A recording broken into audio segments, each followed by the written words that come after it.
खुलुमबाय गिबियावनो गोजोन फुंबिलिनि आंनि गोसो गोरबोनिफ्राय बरायनाय आरो हामलायनायखौ नोंथांमोननिसिम जासिहरग्रोनाय थाबाय। आसा खालामो बयबो मोजाङै दङ। नोंथांमोननि थाखाय आं मोनसे गोदान खौरां लानानै नुजाथिफैलायबाय। आसा खालामो नोंथांमोना खौरांखौ जोबजासिम खोनासंलांगोन।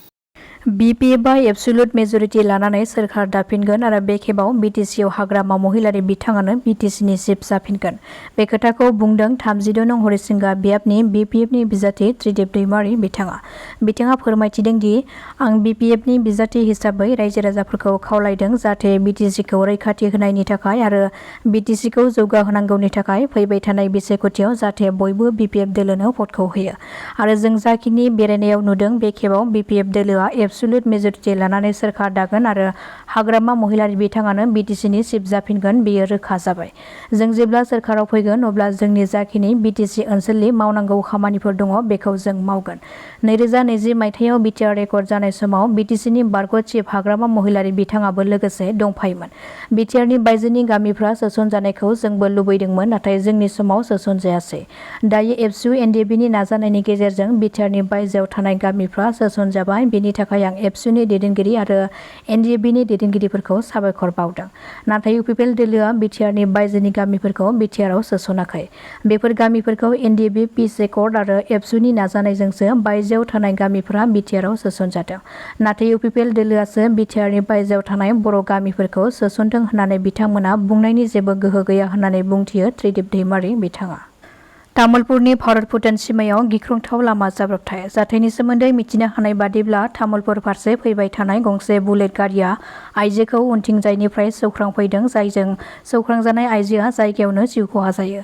मिथिनो हानाय बादिब्ला बे गिख्रंथाव जाब्रबथायाव जिउ खहा जानाय आइजोखौ दलंबारनि रहिनि राभा होननानै सिनायथिनो हादों आरो जोखोम जानाय सुबुंखौ राहुल बिस्वास होननानै सिनायथिनो हादों। जाथाय जानाय खौरां मोननाय उनाव पुलिसआ जायगायाव सहैनानै नायबिजिरनायखौ जागायजेनो। 15 नं काजलगाव बियाबाव UPPL दोलोनि बिसायख'थि फोसावदिं आफाद मावख' बेखेवदों। बे बेखेवनाय हाबाफारियाव MP जयन्त बसुमतारी आरो चन्दन ब्रह्म बिथांमोननि नुजाथिनायाव बे बेखेवनाय हाबाफारिया जानानै थाङो। बेनि अनगायैबो डक्टर सांग्रां ब्रह्मनि सायाव खोथा बुंदों चन्दन ब्रह्म बिथाङा। बिथाङा फोरमायथिदों दि डक्टर सांग्रां ब्रह्मनि हेंथायै दायो रायजो राजाफ्रा अजद दैखांदों। सासे सुबुङा सोरनिबा हेंथायै जुजिनाया जेबो ओंथि गैया आरो बिथाङा गावनो मिथिनानै बुजिनानै जेरैबादि नमिनेसन गथायदों बिथांनि नमिनेसन गथायनाया नेवसिजाखागोन। जुदि UPPL दोलोआ एबा प्रमद बर' बिथाङा बिथांनो बिसायख'थि गेलेनो थाखाय टिकेट होयोमोनब्लाबो दिनैनि थासारिया मा जागौमोन? UPPLनिया 14 नं चिरांदुवार बियाबाव बिजाथि गैयै जागौमोन। जायनाखि 14 नं चिरांदुवार बादि बियाबावसो देरहाबाय थायो नाथाय बेबादि बियाबावसो बिथांनो टिकेट होनायमोनब्ला दायो UPPL दोलोआ लांदां जागौमोन। दायो बेनि रेसपन्सिबिलिटिया सोर लागौमोन आरो बिथाङा सोरनि हेंथायै नांगोन? रायजोआ बेखौ दायो बयबो मिथिगौ जे हाग्रामा बिथांनि बिनि सिङाव मोनसे बुजाबुजि खालामनानै गावनि नमिनेसनखौ केन्सेल खालामनानै हाग्रामा महिलारि बिथांखौ 14 नं चिरांदुवार बियाबनिफ्राय देरहाहोहरनो थाखाय बिथांमोना खैसार खालामदों बेखौ बयबो मिथिबाय होननानै बुंथियो चन्दन ब्रह्म बिथाङा। रायजोआव फिन सोमजिदों आरोबाव जिनाहारि खालामनाय मुगैथाव जाथाय। मिथिनो हानाय बादिब्ला चिरांनि काजलगाव ओनसोलाव सासे 60 बोसोर बैसोनि बैसोगोरा सुबुङा सासे उन्दै 14 बोसोर बैसोनि हिन्जावसाखौ गोबाव समनिफ्रायनो देहायारि सोमोन्दो लाखिनानै हिन्जावसाया दायो 6 दाननि गोरबोआव दङ होननानै फोरमायथिदों जायगानि सुबुंफोरा। बे जाथायनि दायनिगिरि लम्फरखौ अनाक बर्मन होननानै सिनायथि होदों आरो जायगानि सुबुंफोरा मिथिहोनाय बादिब्ला बे लम्फर सुबुङा उन्दै हिन्जावसाखौ सिगि सग' खालामनानै देहायारि सोमोन्दो लाखिदोंमोन जायनि जाहोनाव दायो हिन्जावसाया गाज्रि हालोदाव दङ होननानै फोरमायथिदों। बे जाथायनि दायनिगिरि लम्फर अनाक बर्मनखौ आयेन बादियै गोख्रों साजा होनो थाखाय दाबि खालामदों आरो मिथिहोबावनाय बादिब्ला हिन्जावसानि बेबादि गाज्रि हालोदखौ नुनानै रायजो राजाफ्रा सोंनाय फिननाय खालामनायनि उनावसो बे जाथाया सोराङाव फैदों होननानै मिथिहोबावदों। बे खेबाव गुवाहाटी सोहोराव आइजोफोरनि सिखावनि हान्जाखौ खादों बशिष्ट पुलिसआ। बशिष्ट पुलिसआ मोनसे गोख्रों सिग्रोमनाय हाबाफारिनि गेजेरजों संदाननानै खिजुबारि ओनसोलनिफ्राय 4 आइजोनि सिखावनि हान्जाखौ खानो हायो। हमजानाय 3 आइजोफोरनि मादाव सासेया हौवा सुबुंमोन। पुलिसआ बिसोर 4 सिखावफोरजों लोगोसे बिसोरनिफ्राय गोबां खावनाय मुवा बेसादफोरखौबो बोखांनो हाबावदों।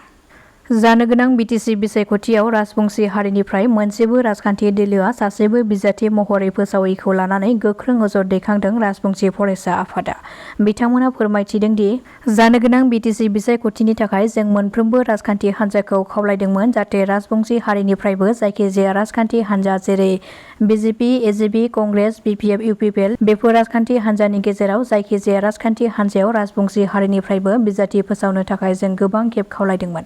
नाथाय जों दिनै नुनो मोन्दों मोनसेबो राजखान्थि हान्जाया राजबंसि हारिनिफ्राय बिजाथि फोसावाखै। नाथाय जोंखौ राजखान्थि हान्जाफ्रा खालि भटनि थाखायल' बाहायबोदों जायखौ लानानै जों दुखु मोननाय फोरमायदों होननानै फोरमायथिदों राजबंसि फरायसा आफादनिफ्राय। नेपालाव गासै मोन 22था ससियेल मिडिया प्लेटफर्मखौ बन्द खालामबाय। बे बन्द खालामनायफोरनि मादाव फेसबुक, इउटुब, इन्स्टाग्रामनिफ्राय लानानै गासै मोन 22था एप्सफोरखौ बन्द खालामबाय नेपाल सोरखारा। दासिमनि खौराङा एसेनोसै। नोंथांमोना खौरांखौ नायनानै मोजां मोनदोंब्ला चेनेलखौ साबस्क्राइब खालामनानै लानो हागोन। गोजोन्थों।